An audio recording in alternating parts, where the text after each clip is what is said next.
This time on Graveyard Carz, Mark and Justin unbox and bench test the dash for the 1970 Challenger RT. Dougie and Ezra disassemble a 1971 Plymouth Roadrunner. Justin installs the fuel lines and tank in the inviolate 71 Cuda convertible. And the dash for the Challenger will be installed if Justin can find a helping hand. The unburied dead, the unburied dead are coming back to life. Self-proclaimed Mopar master Mark Warman and his protege painter Will Scott get paid to bring Mopar muscle cars back from the dead. They work with Mark's daughter Alyssa and his cousin Dougie. They're willing to travel anywhere to retrieve a customer's car, detailing how it lived its life and how it died. After that, they bring it back to make it look just like it did the day it was born.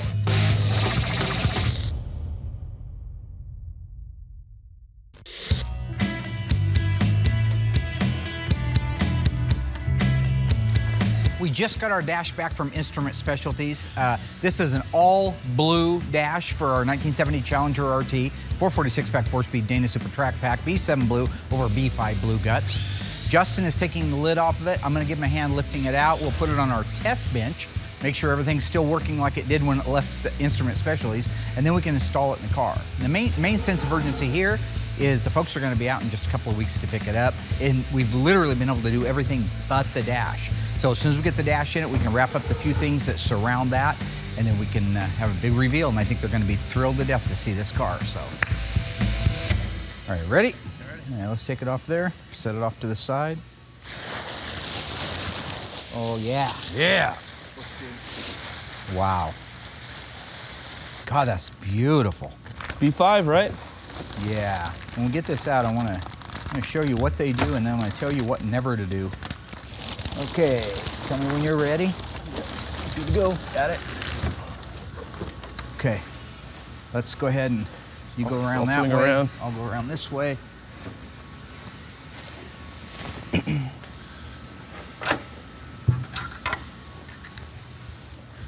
You know, our industry is like any industry. There's guys out there that think they can do something, and so they kind of can end up give the industry a bad name if they're not doing it right. You know, we don't try to save any money on our restorations. These cost a lot of money to restore, but when they're done, they look exactly the way they're supposed to.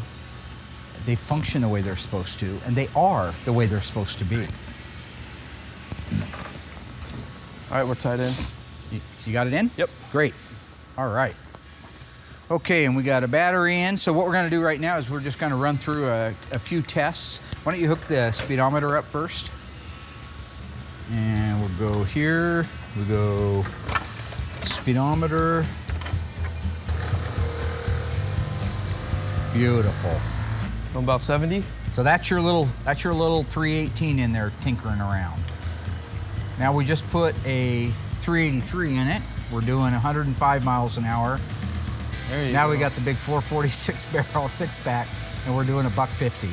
Awesome, I love it. You see how all of the gauges shine and they look like they're supposed to. It's not just a decal put on there. It's re-inked. It's beautiful. It's the way it's supposed to be. And they reset everything to 0. Let's try that tachometer out. Okay, we're connected. Okay, let's see what we got here. Works beautiful. Great, everything checks out, so we're going to unbolt this, install it in the car. You can start wrapping that thing up. Excellent, love it.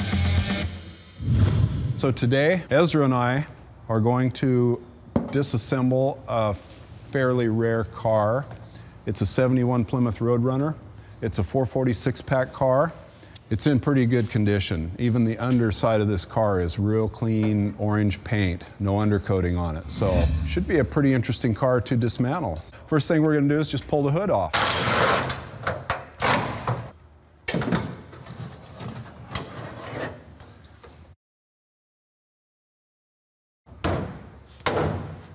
All right, so I guess we could go ahead and pull the trunk off while we're at it.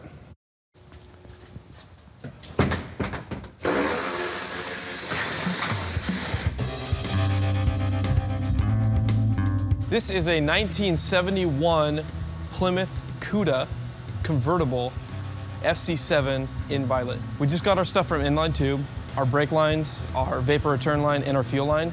And I'm gonna go and I'm gonna start with installing the brake lines and the distribution block. I'm gonna start by setting the distribution block in here. There we go. While Justin continues work on the Cuda convertible, Larry installs the headliner in the 1969 GTX.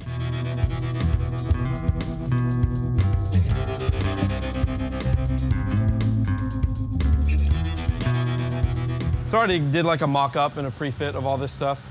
So I already got them out of the box, bent out the lines. They give you little tags on the lines when you get them, because they come in a box and they're bent. So they give you get a sticker here and a sticker here, and there's a bend, and that's where they tell you to straighten it out at. And so it makes it really easy for you. When you get your master cylinder in here, you can do some final tweaking to these lines just to get it to be able to line up right. So you never really know your placement that these are going to be yet. So I usually leave these ones loose until I get that master cylinder in there.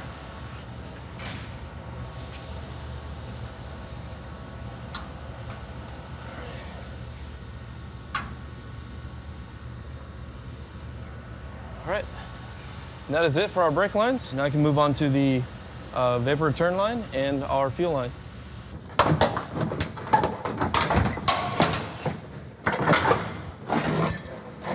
All right. On which side? On your side. Set your side right down here on the ground. Nice. That's pretty clean underneath, isn't it? Yeah.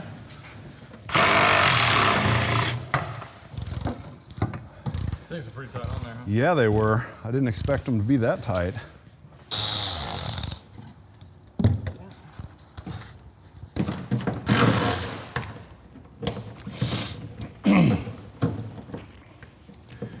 A Warner Brothers purple Roadrunner horn.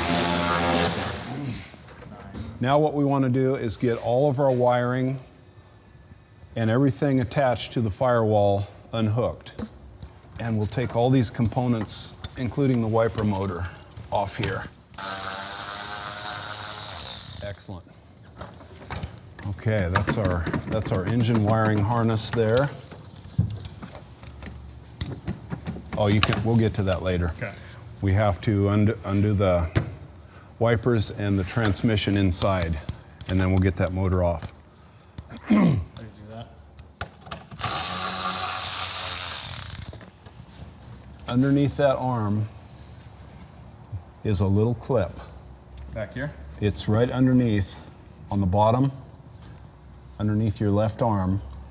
Oh. See that little tiny clip right there? Oh, yeah? Yeah. Do you still have that pick? You're on the little tiny one? Yeah. Lift up and slide it sideways, possibly? Oh, that was sweet. That was sweet. I think you got it. Now you just rock the whole assembly up and down and pull it off there. Beautiful. There we go. That's the easiest one you'll ever take off. I promise. I got the fuel line ready. I'm gonna put this one in first. I don't know how some other people do it, if they do both lines at the same time. I find that to be pretty difficult. So I'm gonna start with the fuel line first and then go to the vapor return line.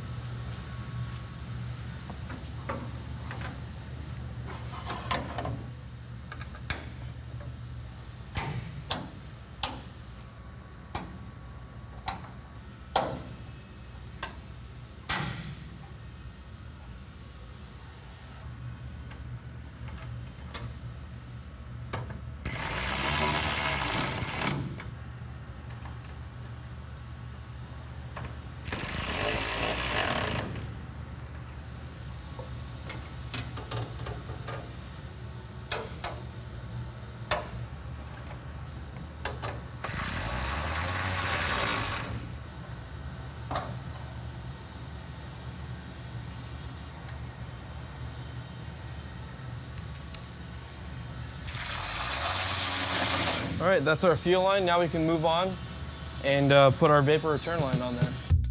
While Justin continues to make progress on the Cuda, Larry and Son wrap up the headliner in the 1969 Plymouth GTX. Meanwhile, Dougie and Ezra are outside continuing the 71 Roadrunner disassembly. Look at that. Oh, nice. It melted. Hot sun. You ever see one of those? Never. Melted, ran down the firewall. Eek. It's got antifreeze in it. So apparently this guy raced this car after his daughter got tired of driving it. Can you pop that breather off that valve cover there?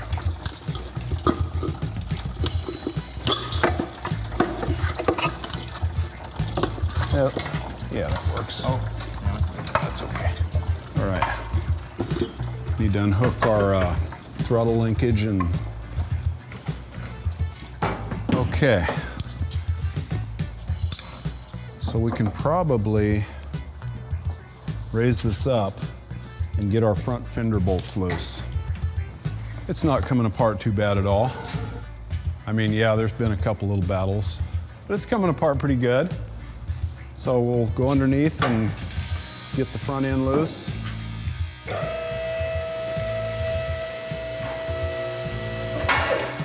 How's that for height? This follows the exact same path as our fuel line, so there's nothing crazy that's gonna happen.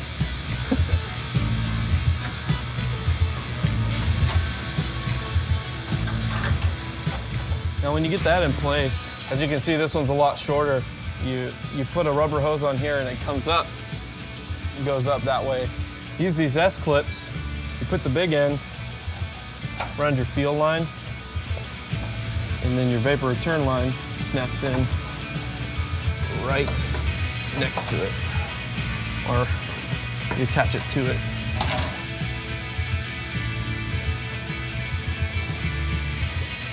And where this line doesn't end up following our fuel line is it branches off this way.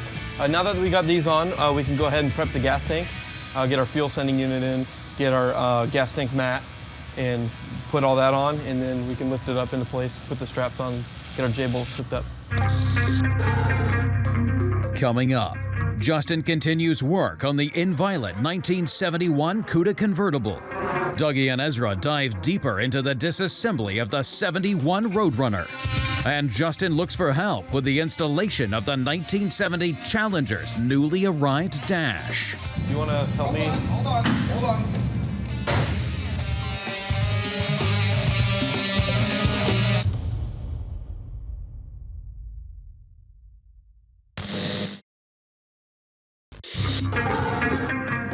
The car of the year in 1969 and the car to catch in 1970, the Roadrunner, lives up to its name, like this one awaiting its restoration. In 1970, a new addition was the Dust World tape stripe, adding new identification to America's most exciting car. But it's what's under the hood that makes a Mopar a supercar. Standard on the Roadrunner is the powerful 383 4-barrel. If you want a bit more power, you can option the sizzling 440. Roadrunner included all the hot options, including power brakes, power steering, torque flight transmission, air conditioning, and automatic speed control. The plethora of options, performance, and style make this 1970 Roadrunner our corpse of the week.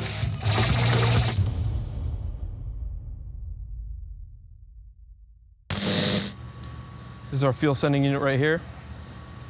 This indicates your level, so if it's all the way up like that, you're gonna have a full tank. Put a rubber gasket in right here. So you gotta slide these in pretty careful.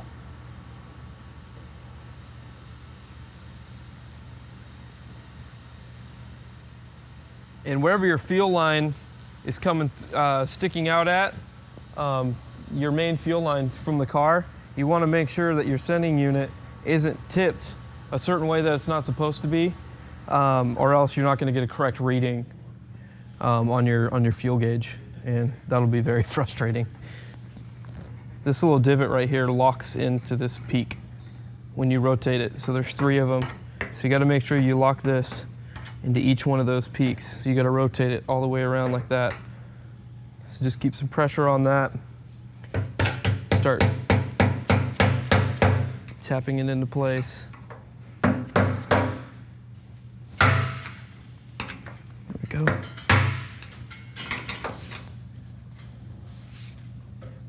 There we go. All 3 of our peaks are lined up in there. This thing's ready to go in.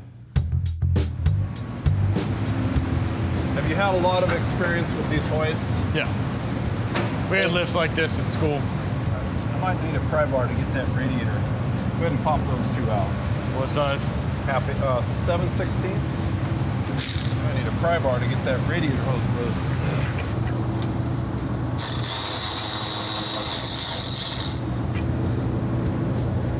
Or just get a Sawzall and cut it. What do you think about that? Well, that'd be the more fun and quick way, but it moves a little bit. You just gotta, it's just being an ass. Yeah. It's almost off. And get a little leverage. Oh, yep. There we go. Oh, sick. Oh, yeah. Yeah. That's the color I imagined it'd be. Rust. Yeah.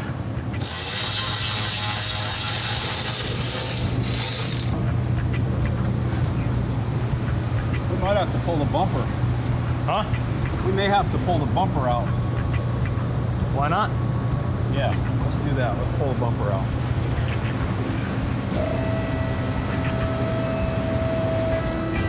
Okay, let's try that.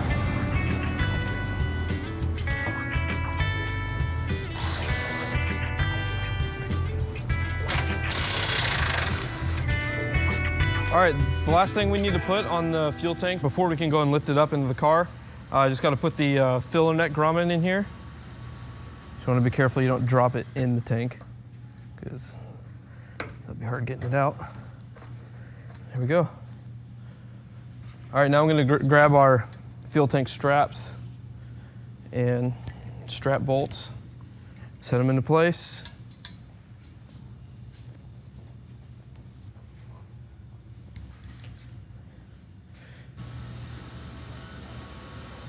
Got to be careful with these tanks. They're sharp and they will cut you.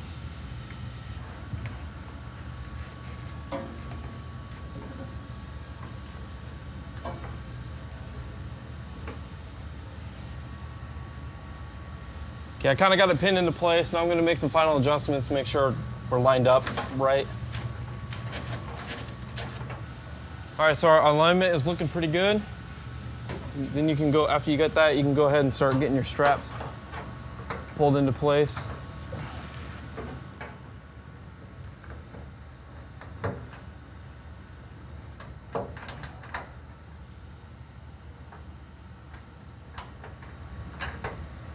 All right, with those connected, you can go in and just start tightening them up.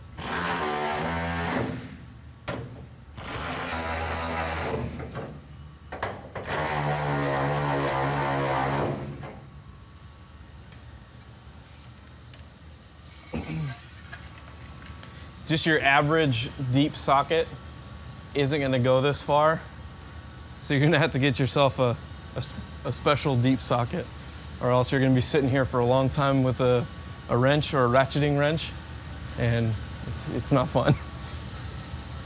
All right. We could pull the tires off. It might make it easier to get in there. Yep. 3/4 inch, and can you tell if the lug nuts are left-hand thread on that side? Are they marked?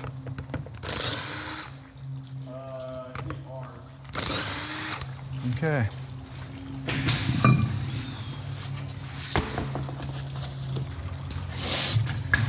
Okay.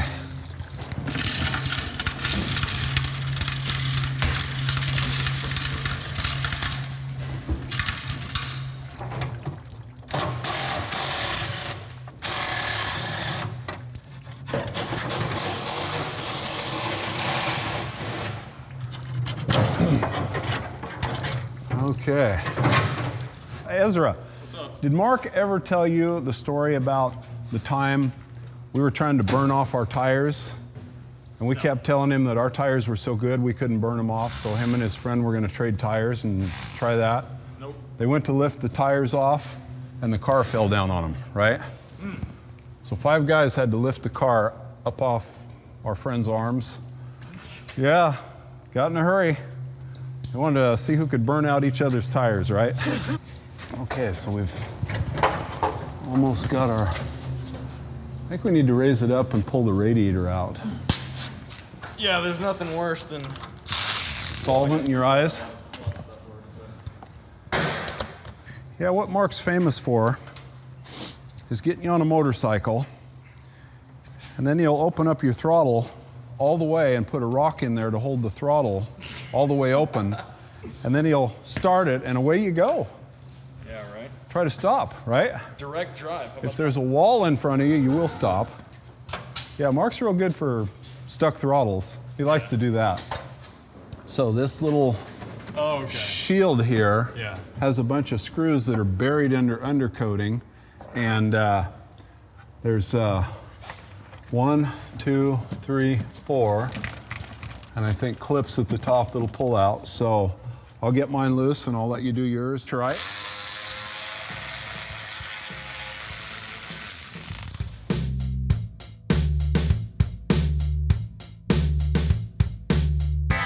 With a 70 Challenger Dash unboxed and tested, Justin needs someone to lend him a hand with the installation. Mark is nowhere to be found. Hey, George. Wonder if you got a minute. Could you help me with...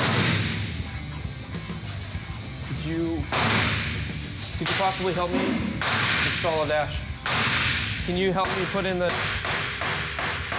Can you help me?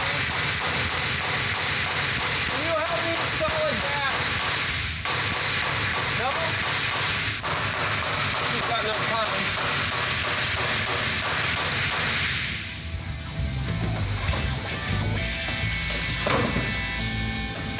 We learned in our Corpse of the Week that the 1970 Roadrunner received an additional Dust World tape stripe. If you were a music lover, what radio option was not available for the 1970 Roadrunner? Was it AM/FM solid state radio, stereo tape player AM radio, solid state AM radio? Find out after the break.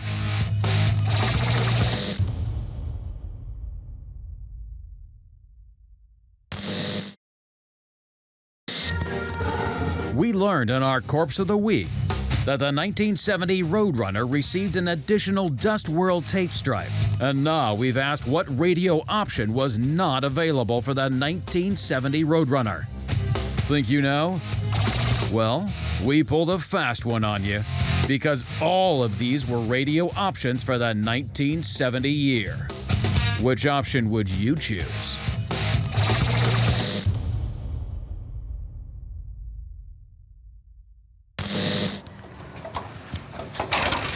Oh, nice. I got the same problem. Come out in pieces. Well, that's pretty cool. Nice. Screws back here. Holding the bumper? Holding this. I don't know what the hell's holding the bumper.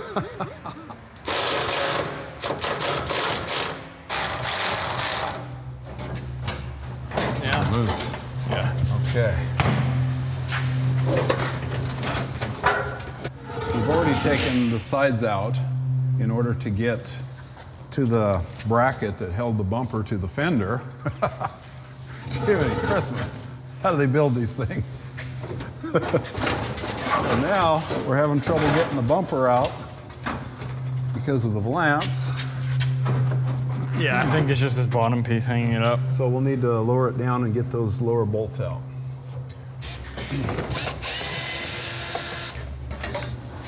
Pretty cool stuff.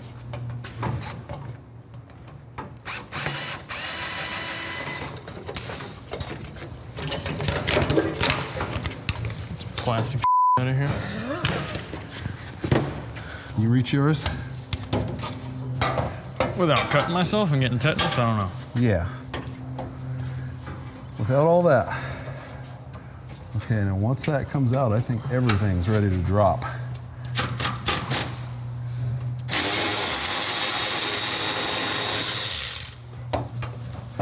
Oh. So yeah. Let's take it outside. Guess we don't got it.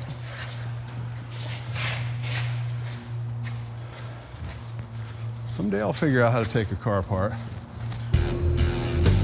Well, what it looks like to me is it's the R980 XR is going to be the right one because it's got all the nice features that you need on it. Got a question for you.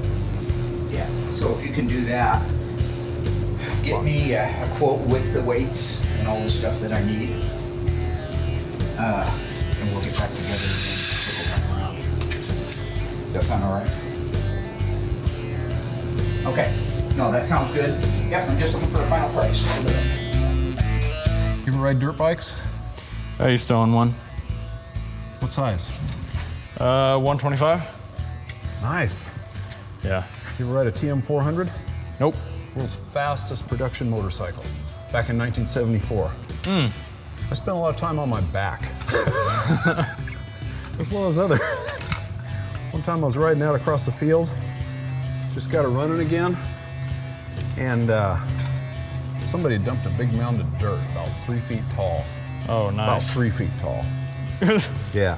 So, man, I'm going out across that field just, as Mark would say, honking. Yeah. And the grass was really tall that summer, and I had no idea that mound of dirt was out there in that field. So, man, I'm going out across there. I ain't got no helmet on, right? We're kids. We didn't need helmets, right? Back in the day.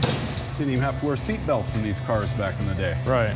So anyway, I'm ripping out across that field, and all of a sudden, the next thing I know, I'm going up in the air like a rocket. I swear I went 14 feet up in the air. And then I came down like a rocket. Landed on my head. Oh, yeah. Kind of hurt. I lay there looking at the sky, and the sky looked really bright blue, you know? Yeah. So anyway, moral of this story is, be careful when you're on a TM400 and wear a helmet, right? Yeah. Yeah. That's what most people would get from it. I really should be wearing a helmet right now. Yeah.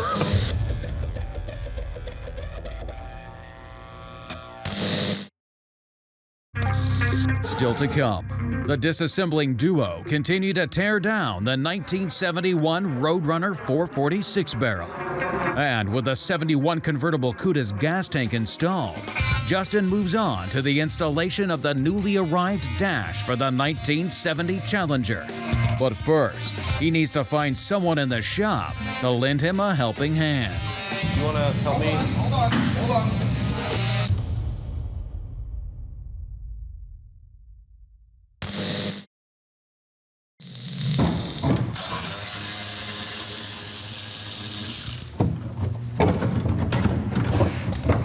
There we go. Look at that, it's got an under fender light. Oh, dude. Is that factory? Okay. Should be good. All right, 2 fenders.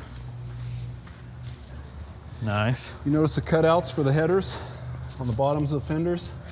Yep. We could slap the tires back on real quick so we can roll it forward. 2 will hold it, 1 would hold it. None will hold it if it's rusty enough. Do these both go back or one go forward? Forward? Okay.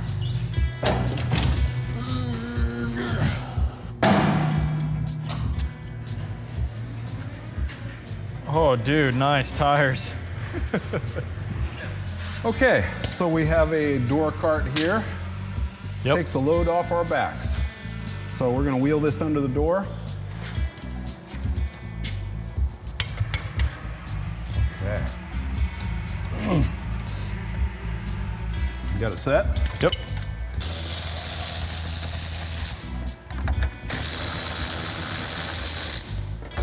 There it is.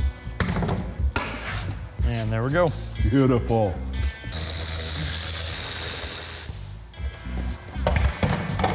There we go. Get it out of here. Get it out of here. All right, so we have some additional parts in this car.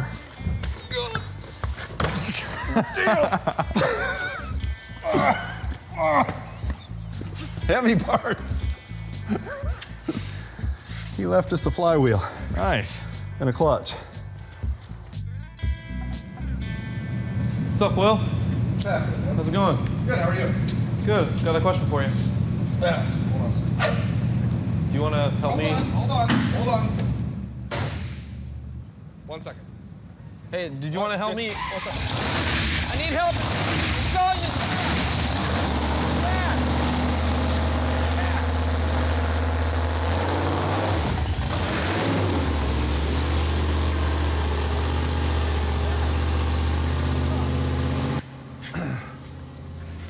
And a manifold. Oh boy. That's so heavy.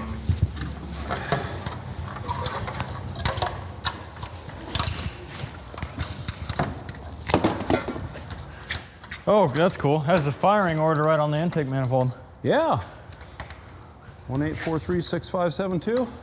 184365. Yep. How'd you know that?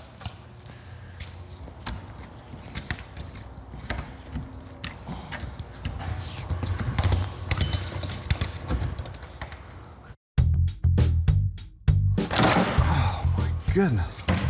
Nice. They glued that in really good, huh?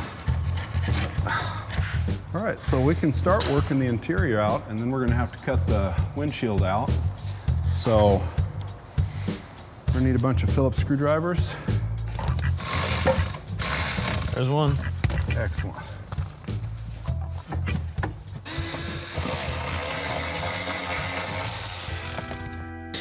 Mopar is famous for its high-impact color options, and the 1970 Roadrunner doesn't shy away. In addition to the signature Roadrunner decal, the Roadrunner came with 5 distinct colors. True or false? The Roadrunner colors were Sublime, Go Mango, Top Banana, Plum Crazy, and Hemi Orange. Find out after the break.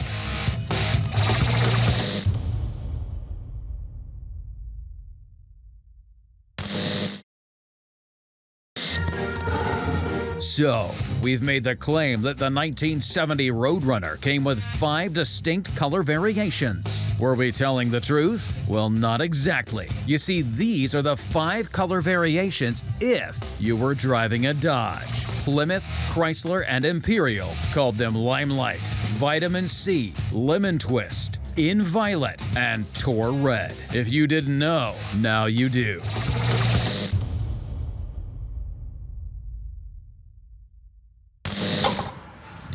Okay. So. You sprayed these, right, Doug? I don't know. You don't know.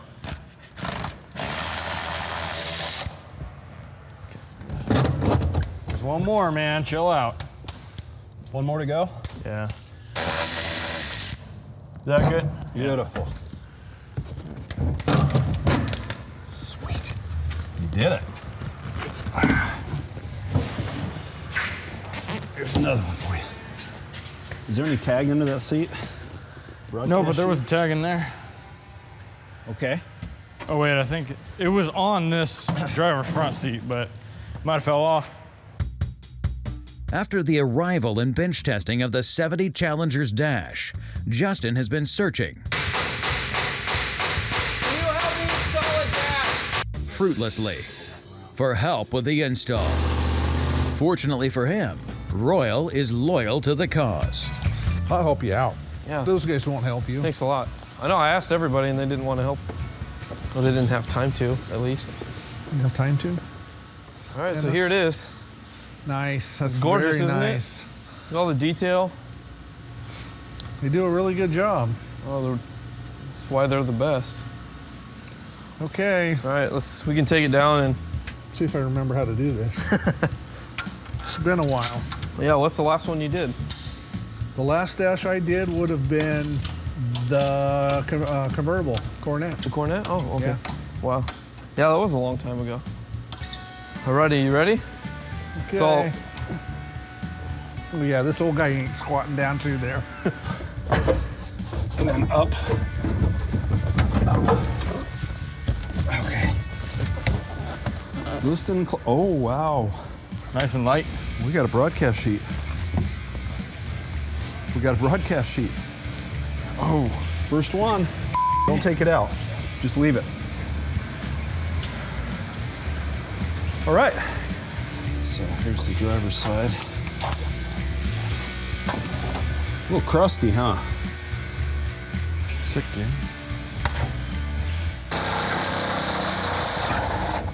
Damn, those ones are on pretty hard. Yes, they are.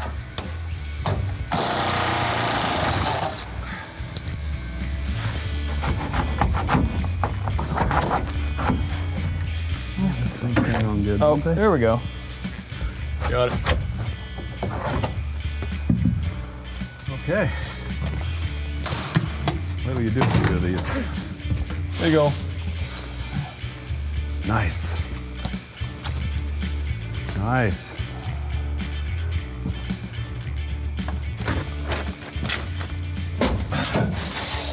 Nice. Okay.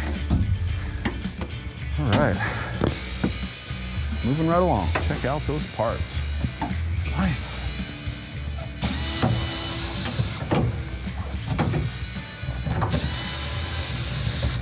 Dead bee assembly. Dead bee assembly. There's even more. Make sure you get all of them. Nah, I'll just leave their dead corpses. No bees left behind. Dead corpses in the graveyard.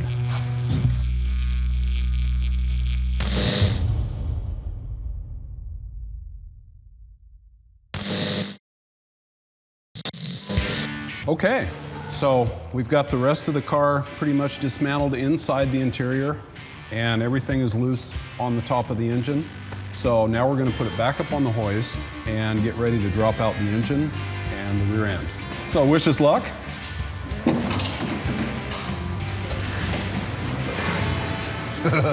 Nice. You're gonna have great steering with that. A little bit further back.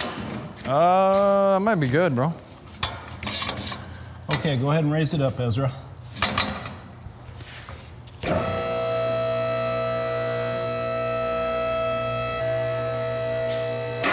Okay.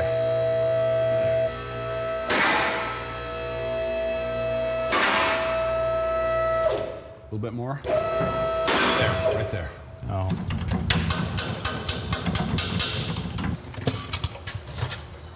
So Ezra, you heard any good jokes lately? No, not really. Why do chicken coops have two doors? I don't know. Why do they? Because if they had four doors, they'd be a sedan. You're horrible. I don't know. Sweet. Is this garbage too? Yeah. Uh-oh, what's he doing? Hi, Cousin Mark. Hey, you want to hear a funny joke? Yeah, I got a funny joke. Two fish were in a tank. And one said to the other, do you know how to drive this thing?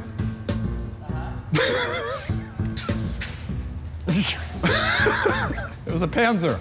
I don't think he liked our joke at all. I can't top Mark at all on jokes, can I? Not with dad ones.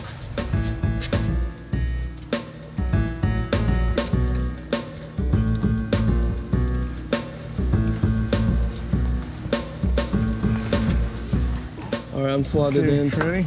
Yep. You in? Okay, yep. Okay. Guess we can start making our connections. Yep. I think so. See, we can probably rest it down on your knees if you need. Some of these connections I can make This is going to be. when Oh, the it's dash even is more. up. Yeah. Heater box. Yeah, it's tucked pretty far in there on this. Golly, I'm way out of practice. Nice. Everything is so clean and labeled. Isn't that How can we get it nice? wrong? Yeah.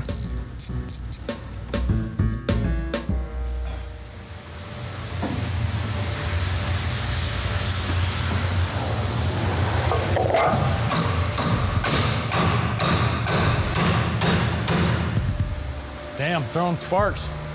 What is the deal? Hydro locked. Hydro locked. I don't know. Screwdriver is always the answer. Ready?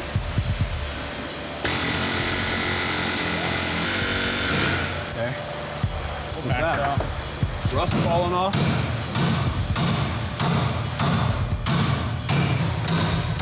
It's not moving anymore. I think it's getting stuck somewhere in here. I do too. Yeah. All right, you ready? Ready?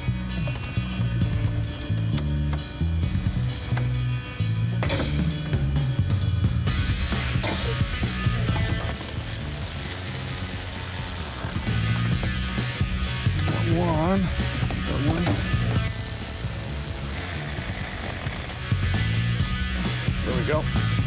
So we got it. That's it. High five. There you go. Nice job. Let's get out of here. So we had a little trouble with the driver's side torsion bar on this car, and I'm tired of fighting it. So we're gonna take a different approach now. What we're gonna do now is loosen up the K-member bolts, and we're gonna pull the K-member off the torsion bar and leave the torsion bar in the car and deal with it later. Here we go. This car's been a battle. Yep.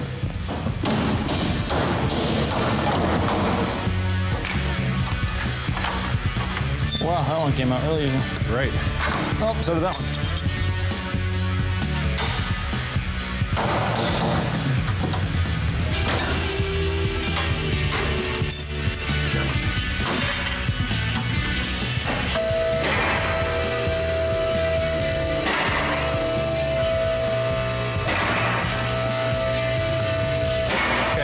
That's good. We're good.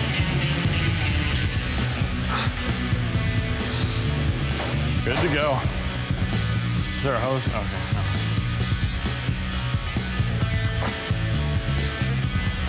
That was a battle, but we finally won, right? Yep. Victory? We beat a Mopar.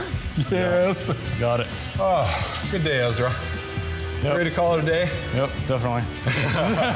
Thank you, buddy. Yeah. Good job. Yeah. There we go. All right. Adios, Mopar. We actually connected that time. We didn't miss.